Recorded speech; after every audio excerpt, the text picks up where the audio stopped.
देश का realty market boom पर है। प्रॉपर्टी की खूब मांग निकल रही है। खासकर अच्छी लोकेशन वाली महंगी और लग्जरी प्रॉपर्टी को लोग हाथों हाथ ले रहे हैं। स्टॉक मार्केट में लिस्टेड देश की 26 रियल्टी कंपनियों की बिक्री के डेटा इसकी तस्दीक कर रहे हैं। इन कंपनियों ने वित्त वर्ष 2024-25 की दूसरी तिमाही यानी जुलाई से सितंबर के बीच करीब 35,000 करोड़ रुपए की बिक्री दर्ज की। इसमें प्री बुकिंग से आय का बड़ा हिस्सा शामिल है।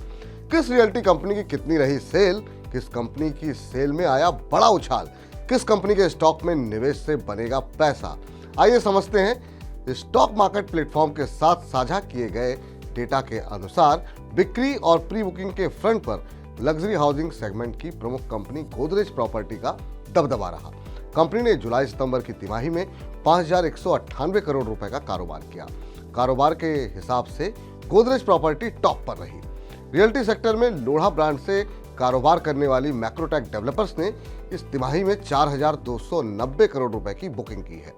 दिल्ली एनसीआर की मैक्स एस्टेट ने इस दौरान 4100 करोड़ रुपए की संपत्तियां बेची, जबकि बेंगलुरु स्थित प्रेस्टीज एस्टेट्स प्रोजेक्ट लिमिटेड ने तिमाही के दौरान 4,022 करोड़ रुपए की बिक्री की।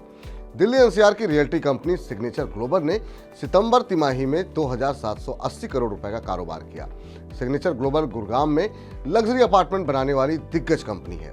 हालांकि दूसरी तिमाही में देश के रियल्टी सेक्टर में मार्केट कैप के हिसाब से सबसे बड़ी कंपनी डीएलएफ की बिक्री में गिरावट दर्ज हुई।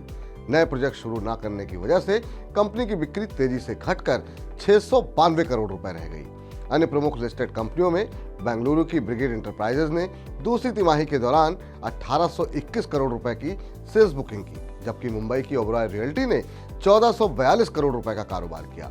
मुंबई की आदित्य बिरला रियल एस्टेट ने 1412 करोड़ रुपए की संपत्तियां बेची। बेंगलुरु की पूर्वांचल लिमिटेड 1331 करोड़ रुपए और शोभा डेवलपर्स ने 1178 करोड़ रुपए की बिक्री दर्ज की। दिल्ली की कंपनी टार्क लिमिटेड ने भी अच्छा प्रदर्शन किया। टार्क ने दूसरी तिमाही के दौरान 1012 करोड़ रुपए की प्री सेल हासिल की। एक्सपर्ट के अनुसार कोविड महामारी के बाद हाउसिंग रियल एस्टेट सेगमेंट में घर खरीदारों की डिमांड तेजी से बढ़ी है। डिमांड बढ़ने से मकानों की कीमतों में भी जोरदार उछाल आया है।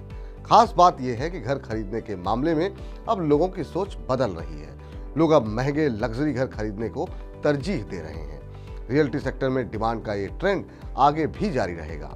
ऐसे में क्या रियल्टी सेक्टर की कंपनियों के स्टॉक्स में कमाई का मौका बन रहा है?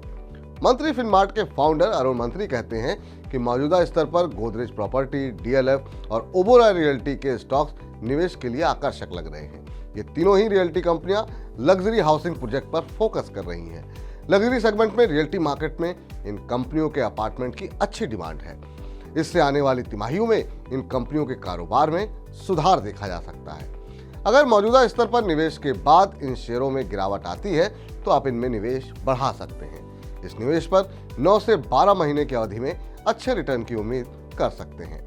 ब्रोकिंग फर्म हेम सिक्योरिटीज की सीनियर रिसर्च एनालिस्ट आस्था जैन को निवेश के लिए रियल्टी सेक्टर में गोदरेज प्रॉपर्टी का शेयर सबसे अधिक पसंद है। उन्होंने इस शेयर में 2870 से 2880 के स्तर पर निवेश की सलाह दी है। मेरे को पसंद आता है गोदरेज प्रॉपर्टीज। यहाँ पे नजर रखी जा सकती है। बाकी सब काउंटर्स के मुकाबले ये काउंटर थोड़ा ठीक लगता है, लेकिन इसमें थोड़ी गिरावट आएंगी तो खरीदने के ज्यादा अच्छे मौके रहेंगे। जो मेरे हिसाब से खरीदारी तो करनी है, पर खरीदारी के लेवल रहेंगे 2870, 2880, तो वहां पे खरीदारी करें, बेटर रिस्क रिवॉर्ड बैठेगा।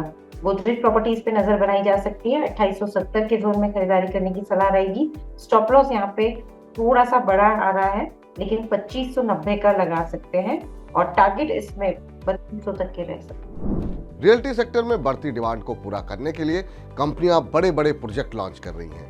खासकर लिस्टेड कंपनियों का फोकस 3 करोड़ रुपए से ज्यादा की कीमत वाले लग्जरी अपार्टमेंट बनाने पर है।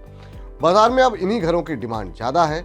अगर आने वाले दिनों में आरबीआई ब्याज दरों में कटौती करता है तो रियल्टी सेक्टर के कारोबार को और रफ्तार मिलेगी।